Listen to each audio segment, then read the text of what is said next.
வணக்கம் வந்தன மக்களே, இது தமிழச்சி குரல். உங்களில் ஒரு குரல். இந்த காணொலியில் நீங்கள் பார்க்க போகிற சிறுகதை குதிரை மோகினி. அதாவது கட்டபொம்மன் தூக்கில் போட்டாங்க இல்லையா, அப்போ ஊமைத்துறையை ஜெயிலில் போட்டிருப்பாங்க. இப்போ எப்படி அவரை விடுவிக்கிறாங்க, அந்த ஜெயிலில் பாளையங்கோட்டை ஜெயிலேருந்து எப்படி அவரை விடுவிக்கிறாங்க அப்படிங்கிறதும், இந்த குதிரை மோகினி யார் என்ன அப்படிங்கிறதும், அவங்க யாரை காதலிக்கிறாங்க, அந்த கதை, அந்த டயத்தில் நடந்த கதை இது. என்ன கதைன்னு சொல்லி வாங்க கதைக்குள்ளே போய் தெரிஞ்சுக்கலாம்.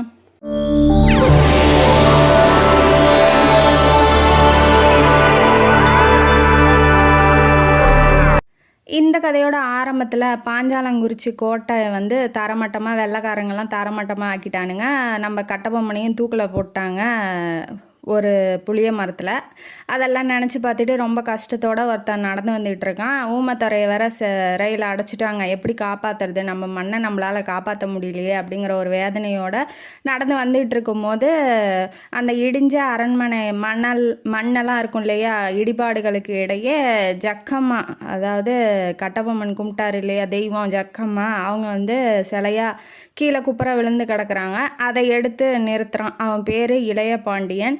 அவரை பரலாடிய வீரன் அப்படின்னு கூட சொல்லுவாங்க.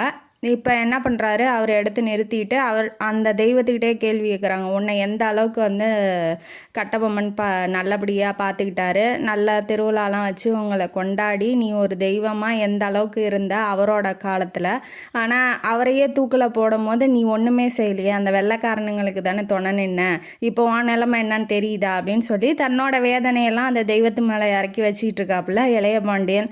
அதுக்கப்புறம் என்ன பண்ணுறாருன்னா, அந்த வேலு ஒன்று இருக்கும் இல்லையா, அவங்க கையில் வச்சுருப்பாங்க, அதை எடுத்து அந்த சிலையும் நேராக நிற்க வைக்கிறாரு. அப்புறம் அந்த வேலையும் எடுத்து நேராக நிற்க வச்சுட்டு ஒரு பக்கமாக போய் ஒளிஞ்சிக்கிறாரு. ஏன் அப்படின்னா, 2 குதிரையிலேருந்து 2 பேர் வந்துகிட்டு இருக்காங்க.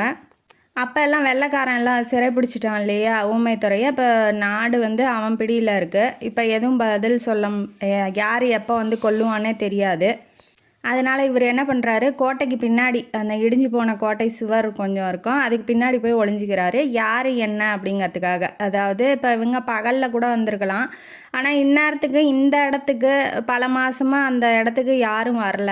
ஆனால் இந்த நேரத்தில் எவன் 2 பேர் இங்கே என்ன வேலை அப்படின்னு சொல்லி வேவு பார்க்கறதுக்காக இவர் போய் பின்னாடி ஒளிஞ்சிக்கிறாரு இளைய பாண்டியன்.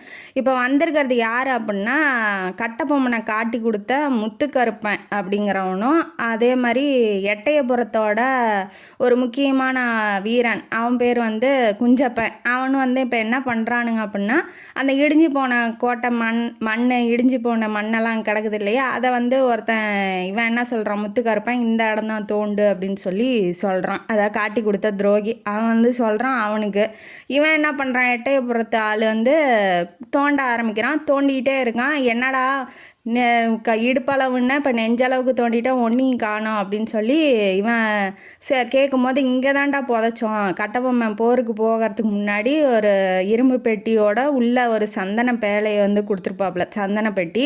அதுக்குள்ளே போர் குத்துவாள் ஒன்று இருக்குது. அதாவது அவங்க பரம்பரையாக அது பாதுகாத்துக்கிட்டு வர்றது, அது அந்த பெட்டிக்குள்ளே தான் இருக்குது. இதை கொண்டு போய் வெள்ளைக்காரன்ட்ட கொடுத்து இவன் நல்ல பேர் வாங்கி இவன் நல்லபடியாக வாழணும் அப்படிங்கிறதுக்காக காட்டி கொடுத்ததெல்லாம் பத்தாதுன்னு சொல்லிட்டு இதை வேற இந்த கம்நாட்டி பண்ண ஆரம்பிக்கிறான். இப்போ இவன் தோண்டி ஒன்றுமே கிடைக்கல. இதை கேட்ட நம்ம இளைய பாண்டியன் இப்போ இதுக்காக தான் இவன் வந்திருக்கானா, இப்போ முத்துக்கருப்பன் போரில் செத்துட்டாங்கன்னு சொன்னாங்களே, இப்போ அவன் துரோகியாக மாறி இப்போ இவன் நல்லா வாழ்ந்துட்டு இருக்கானா. அதாவது முத்துக்கருப்பன் இளைய பாண்டியன்லாம் ஒரே பேட்ச் மாதிரி ஒரு படை இருப்பாங்க இல்லையா, அந்த மாதிரி படைகளில் இவன் பார்த்துருக்கான். அதனால் அவன் முத்துக்கருப்பன் தான் அப்படிங்கிறது அவனுக்கு தெரிஞ்சிருக்கான். அவன் செத்துட்டான்னு சொன்னாங்க, ஆனால் இவன் துரோகியாக மாறிட்டான், வெள்ளைக்காரனுக்கு கைக்கூலி ஆகிட்டான் அப்படின்னு சொல்லி இப்போ தான் அவருக்கு தெரிய ஆரம்பிக்குது. இப்போ அவன் தோண்டிகிட்டே இருக்கும்போது ஒரு சத்தமும் காகலையா, நான் வரண்டான்னு சொல்லி அவன் குஞ்சப்பன் சொல்கிறான். இல்லை இன்னொரு 2 அடி தோண்டு, அங்கே தான் புதைக்க சொன்னார், அங்கே தான் புதைச்சாங்க வீரர்கள் அப்படின்னு சொல்லி இவன் காட்டி கொடுக்குறான். புத்தி போதா பாருங்க. உடனே ஒரு 2 அடி தோண்டினதுக்கப்புறம் டங்குன்னு ஒரு சத்தம் கேட்குது.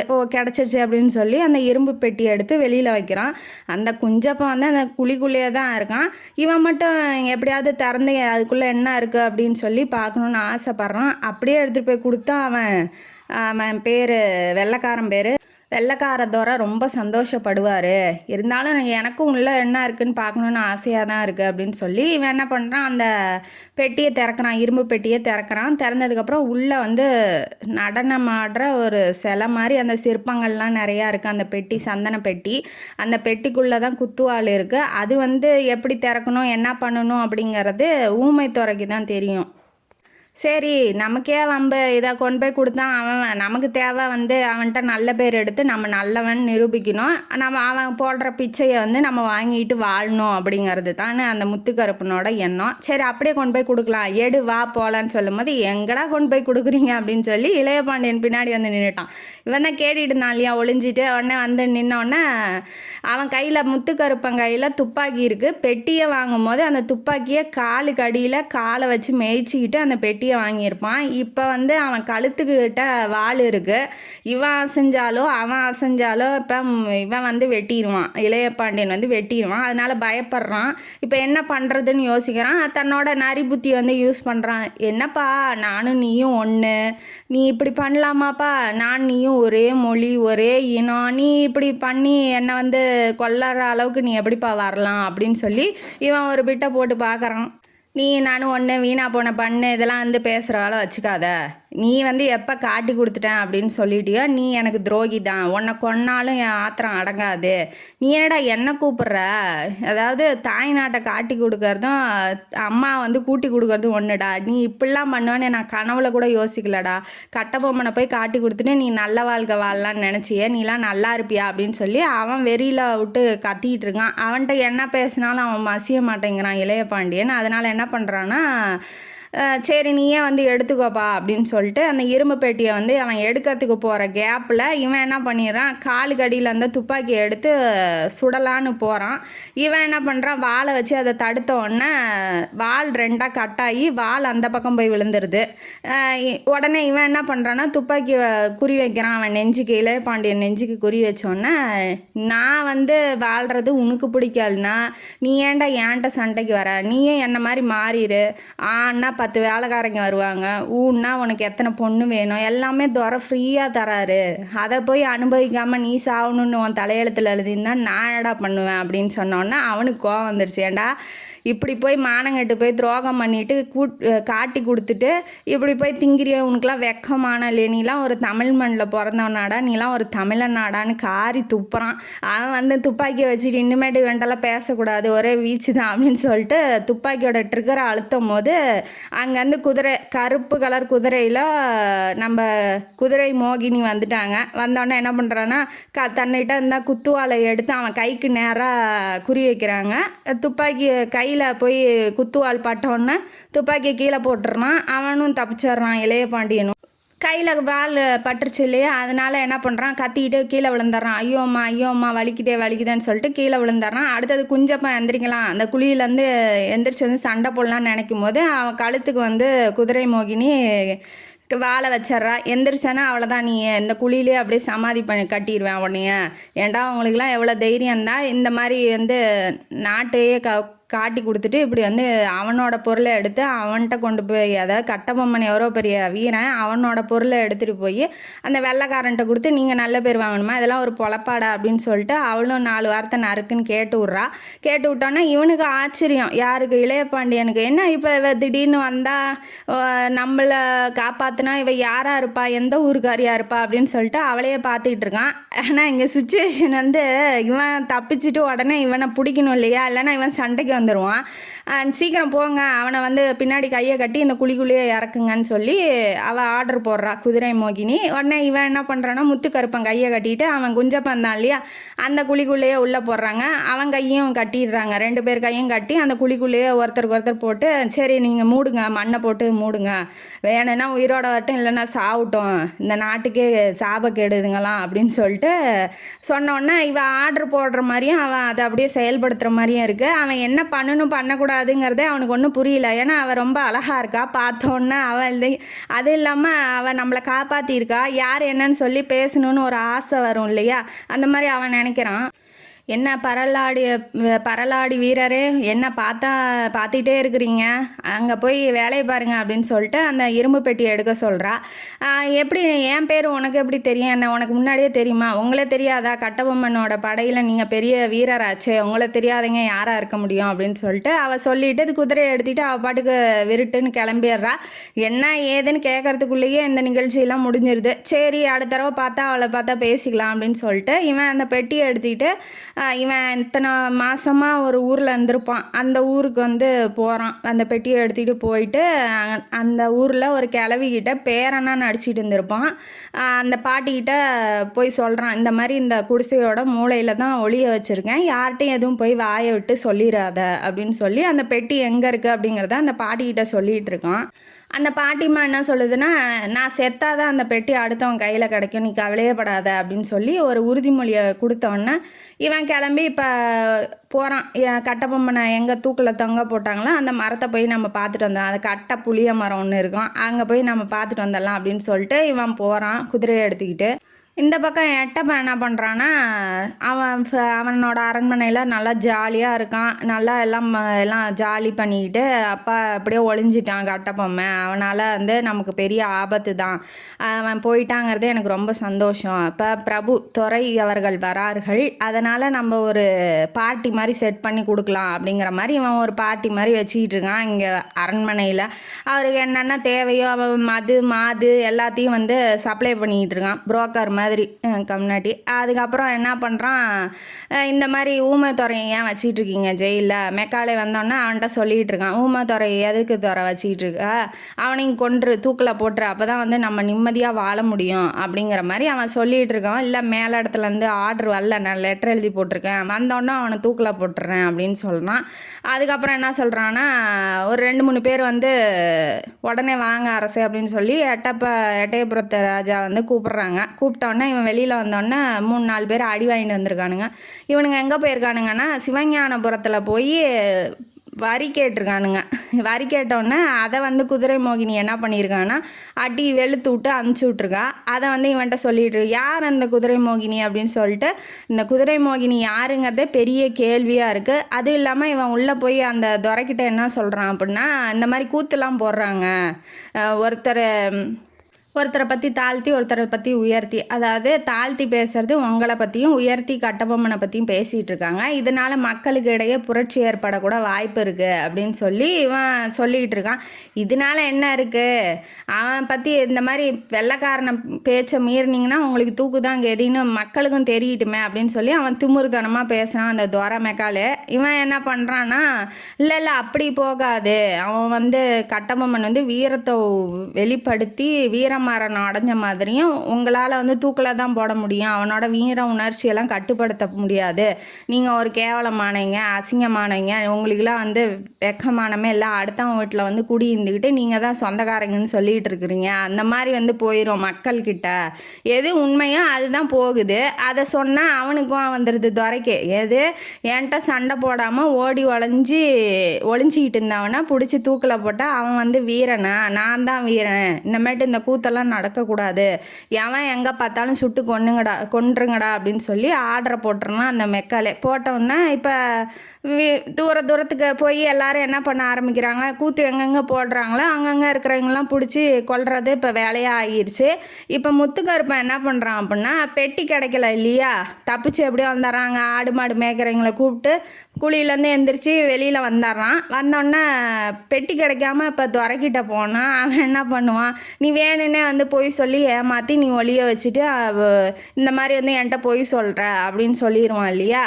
அதனால் இவன் என்ன பண்ணுறான்னா, போய் இந்த மாதிரி கட்டபொம்மனுக்கு தெரிஞ்ச ஆளுங்கள்லாம் வந்து எங்களுக்கு முன்னாடியே தோண்டி எடுத்துகிட்டு போயிட்டானுங்க அப்படிங்கிற மாதிரி சொல்லி விட்டுட்டான். அதனால் இவன் என்ன பண்ணுறான், பெட்டியோட நீ திரும்பி வா, உனக்கு தேவையானதை நான் பண்ணுறேன் அப்படின்னு சொல்லிட்டு இவனை அனுப்பிச்சி விட்டோன்னே இப்போ இளைய பாண்டியனை தேடுற வேலைக்கு இவன் போயிட்டான். ஏன்னா அவன் தானே பெட்டியை எடுத்துகிட்டு போனான், அதனால் அவன் தேடிக்கிட்டு இப்போ போயிட்டான்.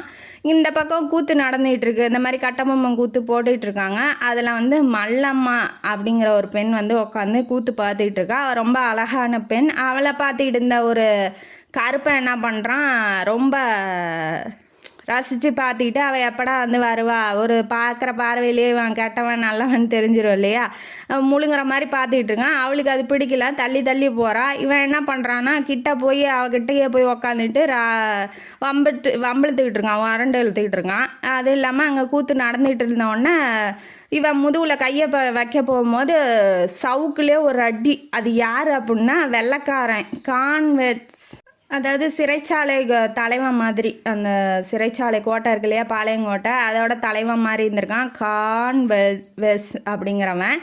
அவன் வந்து முதுகுலேயே சாட்டையிலே ஒரு அடி வச்சுட்டோன்னே எல்லாம் கூட்டம்லாம் கலைஞ்சி போகுது. யாரடா எங்கடா வந்து கூத்து போட்டுக்கிட்டு இருக்கிறீங்க, அது இந்திய நாயங்களா அப்படின்னு சொல்லி அவனுக்கு இங்கிலீஷில் பேசுகிறான். அதெல்லாம் கேட்டால் கூட்டம் வந்து என்ன பண்ணுதுன்னா கிளஞ்சி போயிடுது. இப்போ கான்வெல்ஸை பற்றி ஒரு கதை வருது. என்ன அப்படின்னா, சிறைச்சாலையில் அடைபட்டு இருக்கார் இல்லையா ஊமைத்துறை, அவர்கிட்ட வந்து சிறை காவலன் ஒருவன் வந்து சத்தம் போட்டுக்கிட்டு இருக்கான். என்னான்னு சொல்கிறான்னா, சாப்பிடு, எவ்வளோ நேரம் சாப்பாடு வச்சு எவ்வளோ நேரம் ஆச்சு, ஏன் சாப்பிடாம இருக்குன்னு சொல்லி சத்தம் போடுறான்.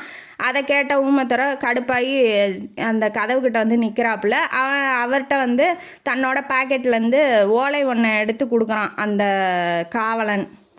அந்த பக்கம் டப்பு டப்புன்னு யாரோ நடந்து வர்றதா சத்தம் கேட்குது. உடனே என்ன பண்ணுறாரு ஊமைத்துறை வந்து கையில் வாங்கின ஓலையை வாயில் திணிச்சுக்கிறாரு. திணிச்சோடனே இவன் வந்து ரொம்ப நேரம் இங்கே நின்றுட்டுருக்கானா, வந்தோடனே கேட்குறாரு உனக்கு என்ன இங்கே வேலை அப்படின்னு சொல்லி கேட்கும்போது அவர் என்ன சொல்கிறாருன்னா, அதாவது காவலர் என்ன சொல்கிறாருன்னா, இல்லை சாப்பாடு வச்சுட்டேன், ரொம்ப நேரம் ஆச்சு சாப்பிட்லையே, நீங்கள் கேட்டுக்கிட்டு இருந்தேன் அப்படின்னு சொன்னோடனே, ஏன்டா சாப்பிட மாட்டேங்கிறேன்னு சொல்லிட்டு அவன் மிரட்டுறான். கான்வெல்ஸ் வந்து இவனை மிரட்டுறான், ஊமைத்துறை மிரட்டினோடனே அவர் எதுவும் வாயை பேச மாட்டேங்கிறாரு. அவர் வாய்க்குள்ளே தான் ஓலை இருக்கு இல்லையா, வாயை திறந்தா தெரிஞ்சிடும், அதனால் அமைதியாக இருக்கார். வாயை திறந்து இப்போ பேச போறியா என்ன அப்படின்னு சொல்லி மிரட்டும் போது சாப்பிடு அப்படின்னு சொல்கிறான். எதுவும் பதில் சொல்லாமல் நின்றுட்டுருக்கோடனே குடத்துல தண்ணி எடுத்துகிட்டு வாங்கடா ஊற்றுங்கடா அப்படின்னு சொல்லி சொல்கிறாப்புல. ஊற்றினோடனே பக்கத்தில் இருக்கவன்ட்ட கேட்குறாரு, இந்த மாதிரி தண்ணி ஊற்றினா என்ன ஆகும் அப்படிங்கும்போது, ஜுரம் வந்துடும் துறை அப்படின்னாட்டி, ஜுரம் வந்ததுக்கப்புறமும் தண்ணியை ஊற்றினா தண்ணி வந்து அவ்வளோதான் இழுத்துக்கிட்டு போயிடுவாங்க. சாப்பிட்றான்னா பாருங்கள், நல்லா ஜுரம் வந்ததுக்கப்புறம் தண்ணியை ஊற்றி ஒரே முட்டை வச்சிடலாம் அப்படிங்கிற மாதிரி ஈன்னு பல்ல காமிச்சிட்டு ஒரு வில்லத்தனமான சிரிப்பை போட்டு அவன் அந்த பக்கம் போயிடுறான். போனதுக்கப்புறம் இவர் ஓலையை எடுத்து படிக்கலாம். நைட் ஆயிடுச்சு. விளக்கு, அந்த காலத்தில் விளக்கு தருவாங்க இல்லையா, அந்த மாதிரி விளக்கு ஒன்று எடுத்துகிட்டு வந்து ஒரு காவலன் தரான்.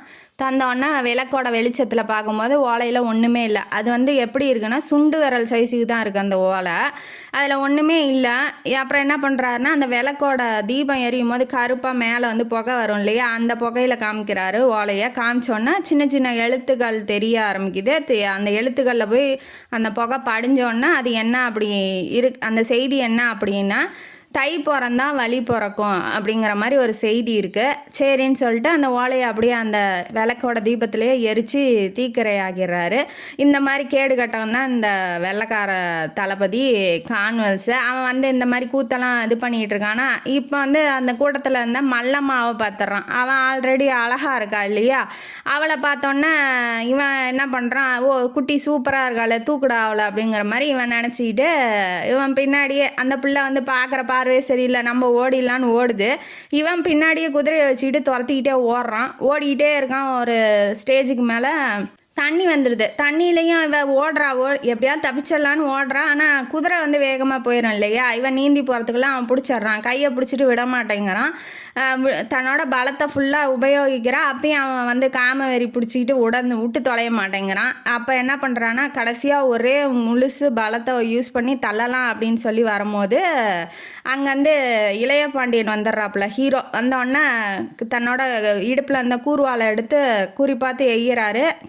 கையிலேயே போய் அந்த துரை கையிலேயே போய் விழுந்துருது. அந்த வெள்ளைக்காரன் மேலேயே போய் விழுந்தோடனே கையை விட்டோடனே அவனை தூக்கி போட்டு பந்தாடுறான். பத்தாவதுக்கு அவனை காப்பாற்றணும்னு இன்னொருத்தன் வெள்ளைக்காரன் வரான். அவனையும் வால்லையே எதிர்கொண்டுட்டு அங்கங்கே உடம்பெல்லாம் ஃபுல்லாக கீறி வச்சோடனே கேட்குறான், உன்னை காப்பாற்றுறதுக்கு அவன் வருவான்னு பார்க்குறியா, அதெல்லாம் வரமாட்டான். வெள்ளைக்காரனா அப்படி தான், சந்தோஷம்னா பங்கு போட வந்துடுவான், துக்கம்னா தலை வச்சு கூட படுக்க மாட்டான். அவன்கிட்ட போய் நீ வேலை செய்கிற, நீலாம் என்ன மனுஷன் மனுஷனா அப்படின்னு சொல்லிட்டு அவனை விட்டுட்டு இப்போ இவன்ட்ட வரான். ஏன்டா பொம்பளை பின்னாடி ஓடியார, நீலாம் ஒரு ஆம்பளையாடா அப்படின்னு சொல்லி அவனை திட்டிட்டு இப்போ அந்த மல்லம்மாவை வந்து குதிரை மேலே ஏற்றி விட்றான். ஏன்னா பின்னாடியிலேருந்து நிறைய படம் திறந்துக்கிட்டு வர மாதிரி இருக்குது.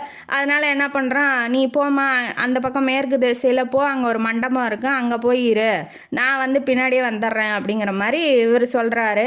உடனே அந்த குதிரை பேர் குமுதா, அந்த காதில் போய் சொல்கிறாரு, இந்த மாதிரி மேற்கு திசையில் போய் இறக்கி விடு, உன்னை நம்பி தான் விடுறேன், காவல் காத்திட்டுரு அப்படின்னு சொல்லி அந்த குதிரைகிட்ட சொல்கிறது. அதுக்கு புரியுது அந்த அளவுக்கு தமிழர்கள் வந்து குதிரைகளை பழக்கி வச்சுருக்காங்கன்னு பாருங்களேன். அவன் சொல்கிறது புரியுது, என்ன பண்ணணுங்கிறதும் தெரியுது அந்த குதிரைக்கு. அதனால் அவன் உக்காந்தோடனே விருட்டுன்னு கிளம்பிடுது. இவன் என்ன பண்ணுறான்னா, மேலே பனை மரம் மாதிரி பெருசாக இருக்குது, அந்த மரத்தில் மேலே ஏறி உக்காந்துக்கிறான், அந்த இலைகள்லாம் மறைச்சிக்கிட்டு. அதனால் அவங்க இருக்கிறது தெரியல. அதுக்கப்புறமா போகிறான், அந்த மண்டபத்துக்கு போகிறான். இவன் எதுக்கு இப்போ இங்கே வந்தான் அப்படின்னா, புரட்சிக்காரங்களாம் படத்திரட்டுறோம், இப்போ ஊமைத்துறையை காப்பாற்றணும், அவர் வந்தால் தான் இந்த பாஞ்சாலங்குறிச்சியை காப்பாற்ற முடியும், நம்ம வீழ்ந்த கோட்டையை திரும்ப எடுத்து நிமித்தணும் இல்லையா, அதுக்கான போர் புரியலாம் அப்படிங்கிற மாதிரி நினச்சிக்கிட்டு படையெல்லாம் ஒன்று திரட்டுறதுக்காக ஒரு இடத்துல கூடியிருக்காங்க. அங்கே முக்கியமானது முத்துவீரன், செவத்தையா, அப்புறம் கடற்கரை நாயகர், அந்த மாதிரி 3 பேர் இருக்காங்க. கடற்கரை நாயகருக்கு வயசு ஜாஸ்தி, அவரை பார்க்கறதுக்காக இப்போ போயிட்டுருக்கான். யார், நம்ம இளைய பாண்டியன் போயிட்டுருக்காப்புல, ஹீரோ போயிட்டுருக்கும் போது என்ன, அங்கே அந்த கோட்டையை, அந்த புளிய மரத்தை பார்த்துட்டு அப்படியே அவரை பார்க்கறதுக்காக போயிட்டுருக்காரு. எப்படின்னா, இவங்க என்ன சொல்லியிருப்பாங்கன்னா, அந்த புளிய மரத்தை தெய்வமாக கும்பிடலாம், அதாவது கட்டபொம்மன் தூக்கில் போட்டாங்க இல்லையா, அந்த மரத்தையே தெய்வமாக கும்பிடலாம், அங்கே வந்து யாரையும் அனுமதிக்கக்கூடாது அப்படின்னு சொல்லி ஊர் மக்கள்லாம் பேசி வச்சுட்டு இருக்காரு. அந்த முத்துக்கருப்பம் போய் போட்டு விட்டுருப்பான். அதனால் அந்த வெள்ளைக்காரன் என்ன பண்ணியிருக்கான்னா, அந்த மரத்தை என்ன கும்பிட்றீங்க நீங்கள், அந்த மரத்தையே தூக்குறேன்டா, அந்த மரத்தை அழிக்கணும்டா அப்படின்னு சொல்லி இவன் ஆர்டர் போட்டிருப்பான். அதனால் கடற்கரை நாயக்கர்கிட்ட போயிட்டு அந்த சிவத்தையாவும் முத்துவீரனும் அந்த மரத்தை யாராவது அழிக்க போகிறாங்களான்னு போய் காவை காத்துட்ருங்கன்னு சொல்லி அமுச்சு விட்ருப்பாரு. இப்போ இவன் வந்துட்டான் இல்லையா மரத்தை பார்க்கறதுக்காக. அப்போ 3 பேரும் ஒன்றா கூடி சந்திச்சிருப்பாங்க. இப்போ 3 பேர் சேர்ந்து கடற்கரை நாயக்கர்கிட்ட வந்து இப்போ பேசுகிறதுக்காக வராங்க. அங்கங்கே நம்ம வீரர்கள்லாம் இருக்காங்க. எல்லாத்தையும் ஒன்று திரட்டி நம்ம பாளையங்கோட்டையை எப்படியாவது தகர்த்து ஊமைத்துறையை வந்து நம்ம காப்பாற்றணும், அதுதான் நம்மளோட முக்கியமான பணி அப்படின்னு சொல்லி ஒரு பிளானை போட்டுக்கிட்டு இருக்காங்க. அப்போ என்ன சொல்கிறான்னா, இந்த மாதிரி எனக்கு ஒரு இரும்பு பெட்டி முத்துக்கருப்பன்ட்டு வந்து கிடச்சிச்சு, அதை வந்து குடிசையோட மூளையில் ஒளிய வச்சுருக்கேன் அப்படின்ன வாட்டி இவர் என்ன சொல்கிறான்னா, சரி அது வந்து பாஞ்சாலங்குறிச்சியோட குலதெய்வ சொத்து, அதை எடுத்துகிட்டு வந்துரு, நம்ம வந்து ஊமைத்துறையிட்ட கொடுத்தா அவர் ரொம்ப சந்தோஷப்படுவார், அவர் எப்படி திறக்கணுங்கிறது அவருக்கு தான் தெரியும் அப்படின்னு சொல்லி கடற்கரை நாயகர் வந்து சொல்கிறாப்புல. இவனுங்க 2 பேரும் கிராமமாக போய் முத்துவீரனும் செவத்தையாவும் கிராமமாக போய் வீரர்கள் யாராவது சண்டை போட தயாராக இருந்துக்கீங்களா, அது ஒன்று திரட்டுறதுக்காக இப்போ போயிருக்காங்க. இவன் அந்த வாழை தேடிக்கிட்டு போயிருக்கான். அந்த பெட்டி இருக்குல்லையே, அதை தேடிட்டு போகும்போது அங்கே இடமே வந்து குழஞ்சி போய், அந்த இடமே நாசமாகி போய் கிடக்குது. எப்படி அப்படின்னா, எல்லாம் அந்த முத்துக்கருப்பம் பண்ணுற வேலை தான். ஆளுங்கள்லாம் கூட்டிகிட்டு வந்து இவனோட சொந்தக்காரங்க இங்கே தான் இருக்காங்கன்னு சொல்லி அந்த பாட்டியம்மா வீட்டுக்குள்ளே நுழைஞ்சி எல்லாம் தரமட்டமாக ஆக்கி அந்த பெட்டியும் எடுத்துகிட்டு போயிருக்காங்க. அப்போ போய் கேட்குறான், இந்த குடிசையில் இந்த பாட்டிம்மா எங்கன்னு சொல்லி கேட்கும்போது, பக்கத்தில் வீட்டிலேருந்து ஒருத்தி வெளியில் வந்து, இந்த மாதிரி நீங்கள் போயிட்டீங்க, நீங்கள் இங்கே எந்த தகவல் கிடச்சி எல்லாம் வந்து அழிச்சிட்டாங்க, இன்னொரு வாட்டி நீங்கள் அந்த கிராமத்துக்குள்ளே வந்தீங்கன்னா எங்கள் வீட்டையும் அழித்து தீக்கிரையாக்கிடுவேன்னு மிரட்டிட்டு போயிருக்காங்க, அதனால் நீங்கள் இங்கே வராதிங்க அப்படின்னு சொல்லி ஒரு அம்மா வந்து சொன்னோன்னே, சரி என்னால் ஒருத்தருக்கு துன்பம் வருதுன்னு நான் வரமாட்டேன், கவலைப்படாதீங்க, அந்த பாட்டிம்மா எங்கன்னு சொல்லுங்கன்னு வாட்டி, அவங்க சுடுகாட்டில் இருக்காங்க, போய் பார்த்துக்கோங்கன்னு வாட்டி அவனால் கண்ட்ரோல் பண்ண முடியல அழுகையை. ஐயோ, நமக்கு உதவி செஞ்சு ஒரு அம்மா வந்து செத்து போயிட்டாளே, என்ன பண்ணுறது, அவள் சொல்லியிருப்பா இல்லையா, நான் செத்தாதான் அந்த பெட்டி அவன் கையில் கிடைக்கும் அப்படின்னு. அவன் வந்து சாட்டையாலேயே அடித்து கேட்டிருக்கான். அந்த அம்மா சாட்டையாலேயே அடி வாங்கியே செத்து போயிருக்கு. அப்பயும் கூட சொல்லலை. இவனுங்களாம் ஒரு யூகம் பண்ணி அந்த குழியை தோண்டி அந்த பெட்டியை எடுத்துகிட்டு போயிட்டானுங்க. இதுதான் நடந்திருக்கு. இப்போ அந்த பெட்டி இல்லையா, அதனால் வந்துட்டு இருப்பாப்புல கடற்கரை நாயகரை சந்திக்கிறதுக்காக. அப்போ தான் அந்த கூத்து மல்லம்மா சந்தித்தது எல்லாம் நடந்திருக்கும். இப்போ மண்டபத்துக்கு போயிட்டு இருக்கும்போது, என்னம்மா நீ எந்த ஊருமா அப்படின்னு சொல்லி கேட்டுட்டு இருக்கும்போது, இல்லை நான் வந்து பாஞ்சாலங்குறிச்சியை சேர்ந்தவ தான். அங்கே வந்து எல்லாம் சொந்தக்காரங்களாம் செத்து போயிட்டாங்க. இந்த மாதிரி ஊரை தாண்டி வந்துகிட்டு இருக்கும்போது தான் இந்த கூத்து நடக்கிறதா சொன்னாங்க. அதனால் பார்த்துட்டு போகலான்னு வந்தபோது தான் இந்த மாதிரி அசம்பாவிதம்லாம் நடந்துருச்சு. அப்படிங்கும்போது உன்னை எங்கேயோ பார்த்த மாதிரி இருக்கம்மா, நீ யாராவது யாருக்காவது சொந்தக்காரங்களா இருக்கியா, பேர் சொல்லுமா அப்படின்னு வாட்டி இந்த மாதிரி கடற்கரை நாயக்கரோட தங்கச்சியோட பேத்தி நான் அப்படின்னு சொல்கிறா. சொன்னோன்னே நானும் அங்கே தாம்மா போகிறேன், உன்னை வந்து ஒப்படைச்சிட்றேன், நீ என் கூடயே வான்னு சொல்லிட்டு அவளையும் கூட்டிக்கிட்டு இப்போ போகிறாப்புல. எங்கன்னா கடற்கரை நாயக்கரை சந்திக்கிறதுக்காக இப்போ போகிறாப்புல. இவன் வந்து ஒரு பக்கம் படுத்திருப்பான், இவன் ஒரு பக்கம் படுத்திருப்பான். அவன் வந்து படுத்துட்டு எந்திரிக்கும் போது அந்த பெட்டி எந்த தேடிட்டு இருந்தானோ அந்த பெட்டி அவகிட்ட கிடக்கும். பக்கத்துலேயே ஒரு ஓலை கிடக்கும். இது எப்படிம்மா உன் கையில் கிடச்சிச்சின்னு சொல்லி கேட்கும் போது இது வந்து அந்த குதிரை மோகினி தான் கொடுத்தாங்க அப்படின்னு சொல்லி சொல்கிறவொன்னே நமக்கு ரொம்ப ஹெல்ப் பண்ணுறாள் அந்த குதிரை மோகினி யாராக இருப்பா அப்படின்னு சொல்லி ரொம்ப ஆச்சரியத்தோட ரொம்ப ஆர்வத்தோடையும் அந்த பெட்டி, ஏன்னா அந்த பெட்டி ரொம்ப முக்கியமானது இல்லையா, அதனால் அதை எப்படியாவது எடுக்கணும், ஏதாவது நம்ம தொலைச்சிட்டோமே, நம்மளாம் ஒரு வீரனா இப்படி கொண்டு போய் தொலைச்சிட்டோமேன்னு ரொம்ப மன வருத்தத்தில் இருந்திருப்பான். இப்போ கிடச்சோன்னா ரொம்ப சந்தோஷப்படுறான். கூட்டிகிட்டு போகிறான் அந்த நாயக்கர் வீட்டுக்கு, அந்த கடற்கரை நாயக்கர் இருக்கா இல்லையா, அவர் வீட்டுக்கு இப்போ போகிறாங்க. போனோடனே எல்லோரும் ஒன்று சேர்ந்துடுறாங்க. அந்த படை வீரர்கள் அந்த புரட்சிக்காரங்களாம் ஒன்று சேர்ந்து உக்காந்துட்டு இருக்காங்க. அப்போ வந்து பெண்களும் கலந்துக்கலாம் இல்லையா அப்படின்னு சொல்லி ஒருத்தர் கேட்குறாப்புல. கல்யாண தேவர் அப்படிங்கிறவர் கேட்குறாப்புல. கேட்டோன்னே அவன் என்ன சொல்கிறான், கண்டிப்பாக சேர்ந்துக்கலாம், அந்த படையில் வந்து ரொம்ப மிகச்சிறந்த ஆளாக நம்ம குதிரை மோகினி இருப்பாங்க, மோகனவள்ளி அவங்க பேர், குதிரை மோகினியாக இருந்தாங்க பேர் மோகனவள்ளி. அவங்க உள்ளேருந்து வெளியில் வந்தோடனே இளைய பாண்டியனுக்கு ரொம்ப குஷி. பார்த்துட்டோம் நம்மளால் திரும்ப பார்த்துட்டோம், ரொம்ப சந்தோஷப்படுறாரு. பார்த்தோன்னே ஒருத்தருக்கு ஒருத்தர் கண்களும் கலந்தன. அந்த மாதிரி ரெண்டு பேரும் ஒருத்தருக்கு ஒருத்தர் பார்த்துக்கிறாங்க. சரி நீ போம்மா ரெஸ்ட் எடுங்க, மல்லம்மாவை பார்த்தது ரொம்ப சந்தோஷம், நீ போம்மா ரெஸ்ட் எடுங்கம்மா அப்படின்னு சொல்லிட்டு உள்ளே வச்சிடுறாரு. நீ எதுக்குமா வந்த அப்படின்னு சொல்லி குதிரை மோகினியை வந்து ஒரு ஆள் கேட்குறாப்புல. கேட்டோன்னா அவன் என்ன சொல்கிறான்னா, எங்கள் அண்ணனை வந்து இப்படி கூட்டிகிட்டு போய் அரெஸ்ட் பண்ணுறேன் விசாரிக்கிறேன்னு சொல்லி கூட்டிகிட்டு போய் தூக்கில் போட்டாங்க. அதனால் அந்த ஃபார்ம் மேன் அப்படிங்கிற ஒருத்தன் வந்து வெள்ளைக்காரன், அவன் வந்து தூக்கில் போட்டான், அவனை பழி வாங்கி ஆகணுங்கிறது தான் என்னோடய லட்சியம், அதனால தான் நான் வந்து இந்த படையில் சேர்ந்துக்கிறேன் அப்படின்னு சொன்னோன்னா, சரிம்மா நமக்கு தேவை நம்ம தாய்நாட்டை மீக்கிறது, பெண்ணாக இருந்தானா ஆணாக இருந்தானா அந்த வேகம் இருந்தால் போதும், அதை சண்டை போடுற திறமை இருந்தால் போதும், சரி உள்ளே போங்கன்னு சொல்லி அமுச்சு விட்டுறாப்புல. இப்போ ஒரு ரொமான்டிக் சீன் நடக்குது. என்ன அப்படின்னா, இவங்க போய் குளிக்கலான்னு போகிறாங்க, தன்னோட ஆடைகள்லாம் அவுத்துட்டு குளத்துல போய் இறங்கி குளிக்கலான்னு போகிறாங்க.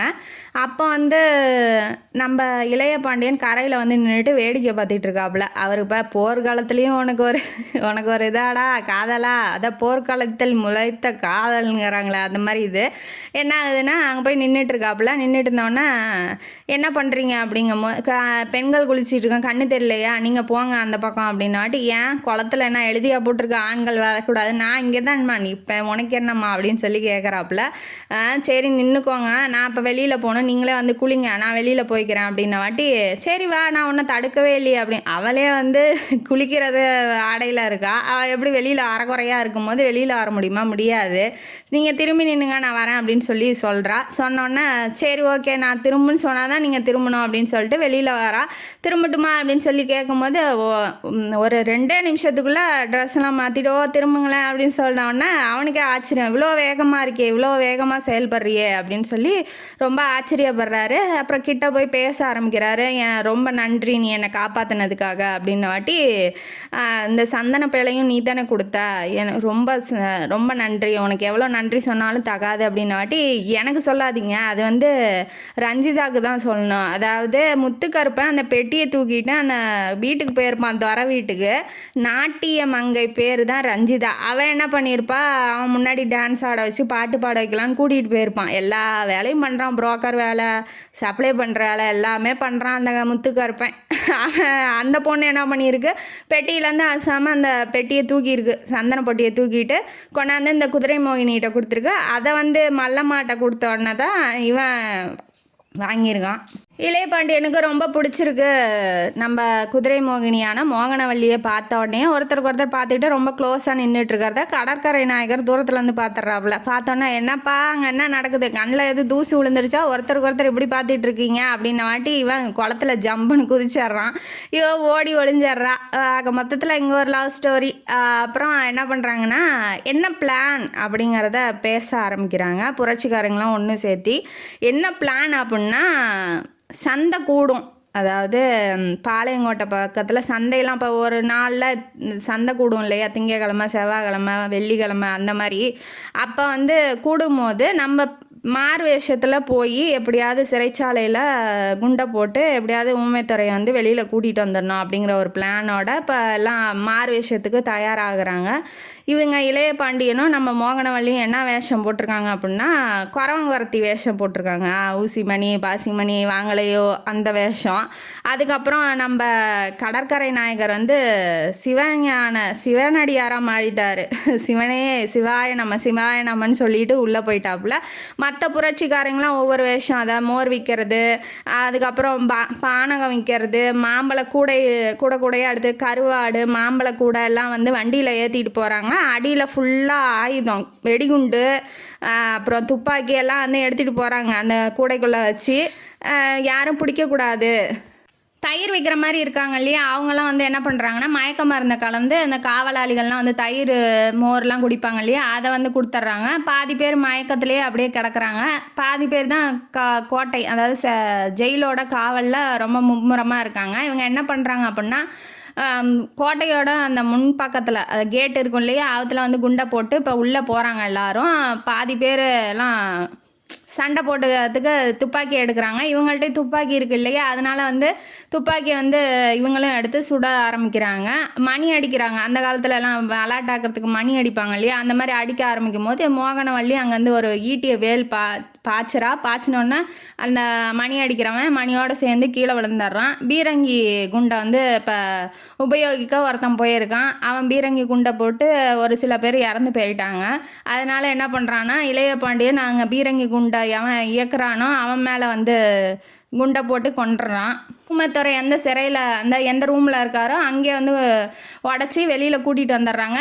அவர் வந்து இருக்கிற வெறிக்கு வாழை எடுத்து சும்மா வெளுத்து தள்ளுறாரு எல்லாத்தையும். எவனாக இருந்தாலும் வாங்கடா பார்த்துக்கலாம் அப்படிங்கிற மாதிரி எல்லாம் வெள்ளைக்காரன் பூரா வர அவன் வெட்டி சாய்க்கிறாரு. சாய்ச்சிக்கிட்டே வந்து அந்த வெளியில் வந்து சிவனடியார் இருக்கார் இல்லையா, நம்ம கடற்கரை நாயக்கர், அவர் குதிரையோட ரெடியாக இருக்கார். குதிரை மேலே ஏறி இப்போ எல்லாம் தப்பிக்க ஆரம்பிக்கிறாங்க. மோகனவல்லிக்கு தலையில் அடிபட்டிருக்கான். அவளையும் தூக்கி குதிரை மேலே போட்டுட்டு இப்போ எல்லோரும் தப்பிச்சு போயிட்டாங்க. எப்படியோ ஊமைத்துறையை காப்பாற்றி அந்த பாளையங்கோட்டை, அதாவது பாஞ்சாலங்குறிச்சி மீட்கலாம் அப்படிங்கிற ஒரு உணர்வு வந்து அவங்களுக்கு வந்திருக்கு. வெற்றிகரமாக வந்து ஊமைத்துறையை மீட்டு வெளியில் கூட்டிகிட்டு வந்துட்டாங்க. இந்த கதை இதோட முடியுது. இந்த கதையிலேருந்து நமக்கு என்ன தெரியுது, முத்துக்கருமனை மாதிரி காட்டி கொடுத்து தாய் நாட்டை காட்டி கொடுத்து யாரும் வாழணுங்கிற எந்த அவசியமும் கிடையாது. அப்படியே செத்தாலும் பரவாயில்ல, யாரும் தாய் நாட்டை காட்டி கொடுத்துட்டு வாழ வேண்டாம். அது வந்து தேவையில்லாத அவமானமும் தேவையில்லாத செயல்கள். நம்ம தாய்நாட்டை நம்ம பத்திரமா வச்சுக்கணும், யாரையும் வெளியாட்களை யாரையும் உள்ளே விடக்கூடாது அப்படிங்கிறதும், காட்டி கொடுக்காம வாழணும் அப்படிங்கிறதும் நமக்கு இந்த கதையிலேருந்து நமக்கு தெரியுது. இந்த கதையும் காணொலி உங்களுக்கு பிடிச்சிருந்தா லைக் பண்ணுங்கள், ஷேர் பண்ணுங்கள், சப்ஸ்கிரைப் பண்ணுங்கள், கமெண்ட் பாக்ஸில் கமெண்ட் பண்ணுங்கள். நன்றி மக்களே.